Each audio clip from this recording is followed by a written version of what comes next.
What is going on, Hodges Outdoors? Another explanation video taking advantage of some bad weather and explaining to you how I catch my crappie. I love to fill my freezer with crappie, especially in the springtime, how I work it, how do I judge it, how do I work the minnow rigs, etc.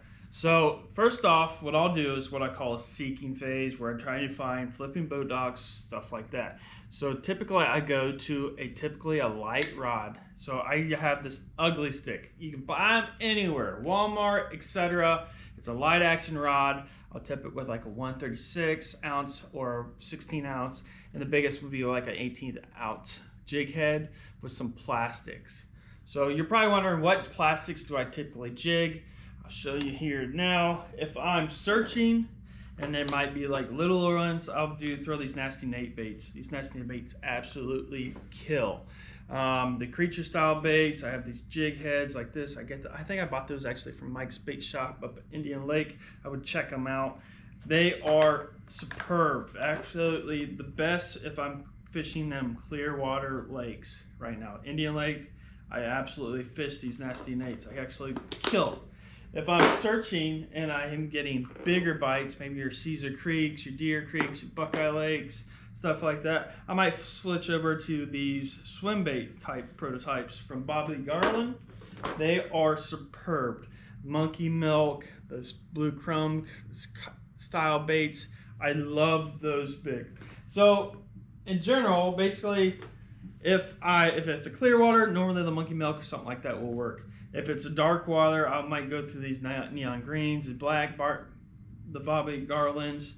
I might tip them with a neon green jig head. I might tip them with a black jig head. You just have to search and figure out what they want from those style baits, or what the fish are biting on. Sometimes it's pink, sometimes it's green. I typically stay to the monkey milk, the clear colored milk, the neon with a black head. That's what I typically go to for the fishing. So if I'm not tight lining with this, maybe this ugly stick, I think it's a 5/6 medium light.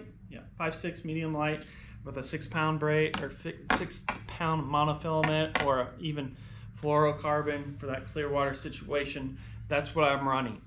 If I'm doing the float and I'm jigging above the weeds and stuff, say Indian Lake, for example, I typically will float.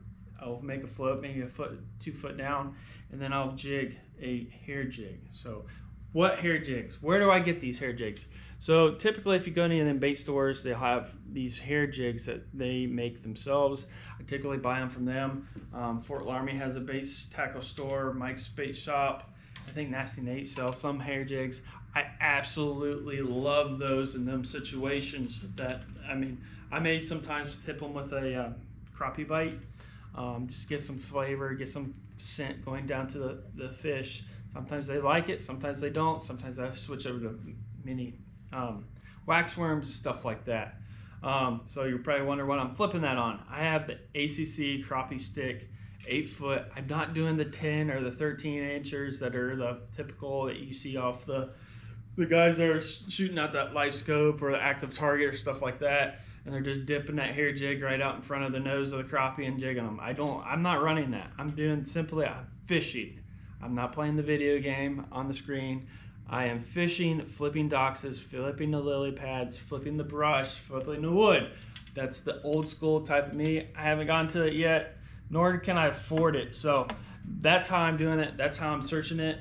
If that's not working, and I'm on like a deep lake, say like a Caesar's Creek, maybe a Buckeye Lake, something along that lines, I'll explain this float jig, this float.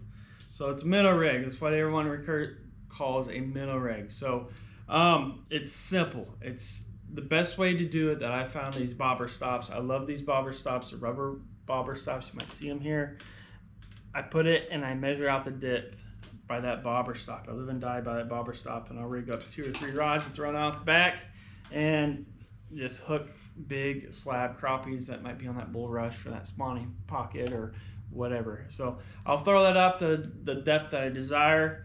I'll put a bead in between that bobber stop and that bobber, that flip up bobber. I like these short cork, the short corks. That'll give that more live action in waves or natural wind or etc. That top, if it's that top, you're not going to have that big of a motion when you hit that top depth, because that bobber stops. That's shorter. So that's that 3 or 2 inches that are shorter if you have that long shaft bobber. So that short is the key. I also put a split shot in the center there. Depends on how fast you want to get it down to. 1/8 is typically the go-to for me. Whatever that gets that minnow, and I take that split shot probably 6 to 12 inches down, depending on the depth, how long you want that minnow running around. The big bull, bass, crappie minnows, I typically give the bass minnows a little bit more free range because they swim more than that crappie minnow. So that's crappie minnow, I might just do 6 inches, so they just kind of twiddle around. They don't go that far distance. And then I do a short shank. I absolutely love these Eagle Claw short shanks. The Eagle Claw, some people go those the long shanks and put it up in the head for the saw guy and stuff. I don't do that. I run them short shanks, so the hook is concealed, and I think that's a must. I'll switch back and forth between hooking them through the lips, top lips, go up through under the chin, up through the top of the mouth, or I hook them down through the tail of the minnow. And that minnow, when it's hooked through the tail, it definitely gives out, and it'll live longer from hooking up to the head. But this depends on what they're biting on and how they react to it. So you're probably wondering on the rod. I probably go a little bit heavier on those rods because typically if I'm casting on a minnow, that minnow is probably, I'll make longer casts from 20 to 30 foot. So I want actually a more medium to light stout rod with a heavier spinning reel, just in the fact because bigger fish bite those minnows instead of flipping them the crappie jigs, the hair jigs, the bouncing that bobby garland off the ground with the tight line with the light reel. I'm running about 6 pound mono. It doesn't matter on the mono, the type of mono. I typically run Sunline on everything I'm using because I think it's got a lower diameter than competing. I may run some Suffix, but that 6 pound is probably the heaviest I would go to if I'm flipping a crappie. I've seen people run 2 pound and 4 pound, but when I hook into them big channel cats, I like getting those in too because that's the fun of the fight. So with a light medium action rod, those are fun. I had 6 pound on this ACC rod the other day. It was probably a 10 pound channel cat out of Indian Lake. I was flipping docks and it just hit that hair jig, and it took us for a ride, and it held up good. That 6 pound it's that good medium line. It still gives you that so the line shine fish that it still hides it. So if you have any questions, please leave a comment, like this video, and I'll make more of them so I can educate you guys further to catch more fish. Hodges out.